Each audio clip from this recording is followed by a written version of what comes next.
It doesn't get any bigger than this. The two 8-time Mr. Olympia winners, Lee Haney and Ronnie Coleman, in a side-by-side video footage comparison Supersetman special. Unfortunately, good comparison material with Lee Haney is very rare, but I finally found one of his routines from a proper angle for all the 8 mandatory poses. It's from the 1988 Mr. Olympia. For Ronnie, I'm going to use his first Olympia winning physique from 1998, 10 years later than that of Lee. These two pieces of footage are perfectly synchronized, so they hit every mandatory pose at the same time. By the way, I have started a new channel called Supersetman Archive, which is intended to be the greatest bodybuilding video database. For every routine, we provide the best available angle in which the athlete hits the 8 mandatory poses. The videos are carefully crafted and synced so that every routine in this database is in perfect sync with any other video on the channel. This means you can put together side-by-side comparisons of 2 or more athletes in perfect sync, making it ideal for video footage comparisons.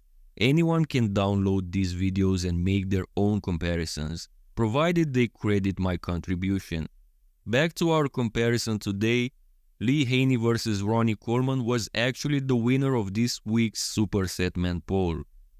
500 likes for this video and we'll do the next most voted option. Front double biceps. We can notice that upper body wise this is an even matchup, but downstairs they look like they come from different divisions. Lee was the biggest bodybuilder of his era, which was mainly the 80s. But the 90s was the decade when the mass monster era began, which led to bodybuilders looking like this in the 2000s. This is Ronnie Coleman in 03. Back to our comparison, based on today's bodybuilding standards, mainly about mass and conditioning, this matchup can only have one winner, Ronnie Coleman. One of the reasons I'm doing this comparison is to point out that upper body wise Lee Haney could compete with the mass monsters. So yes, lower body is a no-brainer. Ronnie wins quads and calves with size and details. Upper body Lee Haney looks bigger because of the incredible flaring lats, which, combined with his tiny midsection, result in one of the most impressive V-tapers I've ever seen. A funny fact, Lee has a concave stomach while Ronnie's is almost convex, resulting in another advantage for Lee. However, Ronnie completely destroys Lee when it comes to the guns and the biceps, which is a crucial point in this pose. Also, Ronnie has a pretty good V-taper as well. Yes, Ronnie does have gyno, but I don't want to make that a disqualifier since it's not official. Overall, counting the lower body, Ronnie is the winner, but as far as the upper body goes, I think Lee Haney has a strong case to win. Next is the front lat spread.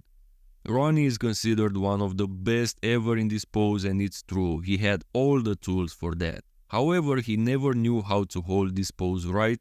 In my opinion, he should open up more, and also he doesn't lock in the pose. On the other side, Lee does a perfect job. He opens up his lats perfectly, and together with the pulled-in stomach, that becomes dangerous even for Dorian Yates. Upper body-wise, it's a win for Lee Haney, but again, if these physiques were on a bodybuilding stage today, Lee would lose because of the legs again. Side chest pose next. Lee had a pretty decent pose back in the day when this pose was more about the chest, but the pose slowly became one in which arms and shoulders, thus overall thickness, became crucial, and in these aspects, Ronnie kills him here. On top of all, as good a chest as Lee had, Ronnie's is even better, so the side chest is a no-brainer. Ronnie wins. Back double biceps. Again, let's just ignore the lower body, alright? I think Lee's lower body from the back was pretty weak even for his era. And the way he's holding the legs, it's like Lee's trying to make his lower body even worse than it already is. Anyway, lower body is where the fun things happen. People often forget what a strong back Lee Haney actually had. He beat Dorian Yates with this back. his lat insertions and lower lat thickness are way superior to Ronnie Coleman's. If it were for the back alone, I think Lee would have had it here.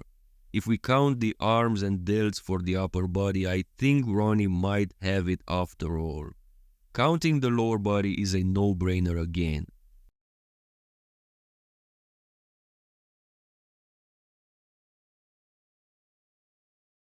Back lat spread.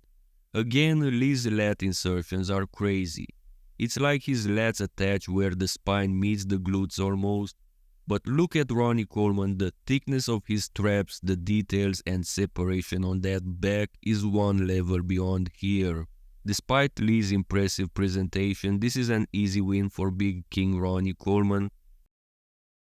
Side triceps. If you thought Ronnie was going to lose this pose as usual, you might be up for a surprise. This wasn't one of Lee's best poses either. It's true, Lee holds his stomach in and his chest looks larger than Ronnie's here, but as far as the actual arm and triceps look, Ronnie is better.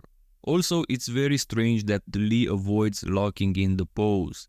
I think he loses this pose to Ronnie regardless of the lower body. Abs and thighs, again, if you were used to Ronnie losing this pose too, it might not be the case here. Of course, he wins the thighs, but I'm not talking about this only. Lee Haney's abs had a split in the middle just like Ronnie's, and while it's true he holds the midsection always in good shape, the shape of his abs might actually look even worse than Ronnie's. Granted, Lee Haney wins the V-taper in this pose and that's about it. Ronnie wins the pose overall. Most muscular, just like for the side chest, which in the modern era became more of a most muscular from the side, Ronnie dominates. Lee didn't have the arm and shoulder thickness to go against someone like Big Ron. And I mean, from a genetics point of view, with all the modern training and nutrition, he would never have been at Ronnie's level. So what did we learn in this comparison? Of course that with these physiques, Ronnie wins every pose because bodybuilders in the 80s looked more similar to today's classic physique competitors. However, in poses like the front double, front lat spread and back double for the upper body, Lee Haney challenges Ronnie, and had they competed in the same era, he could have beaten Ronnie in these poses and maybe overall as well. What do you think? Let me know in the comment section below. Side tricep. Rectangular side. Alright, most muscular. That's not good, guys.